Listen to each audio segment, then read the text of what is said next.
बिमा फिसा नै मियाव गुरमियाव साथायानो जाया नै जोंना साथायानो बायनायसै नै एसे बारबाथाय बिरखारबाय थायो नै लासिं सिं रावखौबो लोगो दामोनथों सानलायलायो साथायानो बिरखारबाय थायो मा गावनो मामियानो लाना सिफायजोबदों साला बाबायानो सिफायदों आबौआनो सिफायदों नाखाथायबाव जोंखौ बाव थांनो नागिरदों लोगोफोर नायलांबाय थादो नायदो नै लासिं सिं फैखोलायबाय नै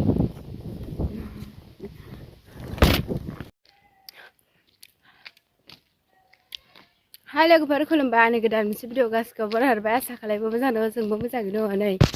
बिमा फिसा ओंखारबोथारलायबाय लोगोफोर दिनै एसे मोसानायखौ देखायनोसै आं नोंथांमोननो नायलांबाय थाबानो जाबाय लोगोफोर भिडिअखौ आरो सोरबाफोर आंनि चेनेलाव आंनि भिडिअखौ सोरबाफोर गोदान नायबाय बायदोंब्ला प्लिज अननानै आंनि चेनेलखौ साबस्क्राइब खालामना होबानो जाबाय लोगोफोर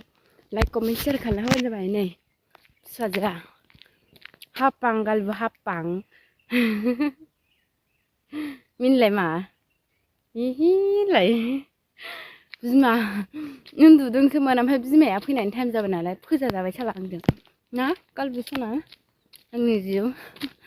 होमबा जों दा थांबाय थानोसै लोगोफोर गोजान जाथारो बिखुनजो जानाया गैया दिनै टाउनाव थांदोंनो फनबो हराखैमोन आङो ओरैनो ओंखारबोदोंमोन आङो सानफ्रामबो बे टाइमाव थांखायोमोन नालाय ओमफ्राय टाउनाव थांदोंनो टाउनाव थांनो आं मिथियाखैमोन दा लामायावसो मिथिबोदां दा ओरैनो थाबोसिगोन बियो मोसानायाव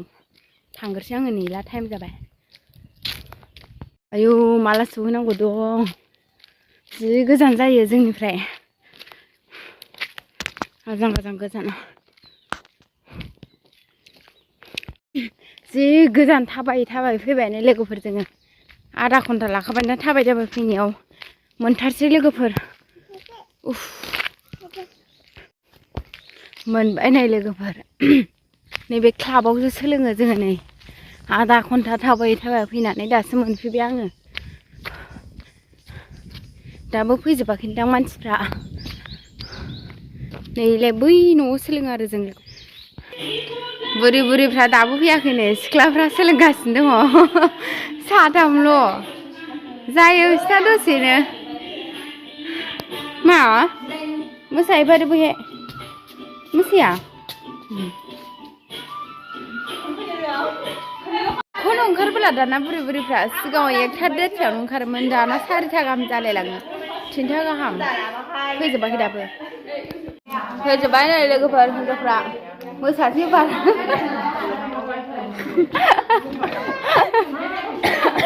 फैजोब्बाय नै बुरिफ्रा मोसासै बाराव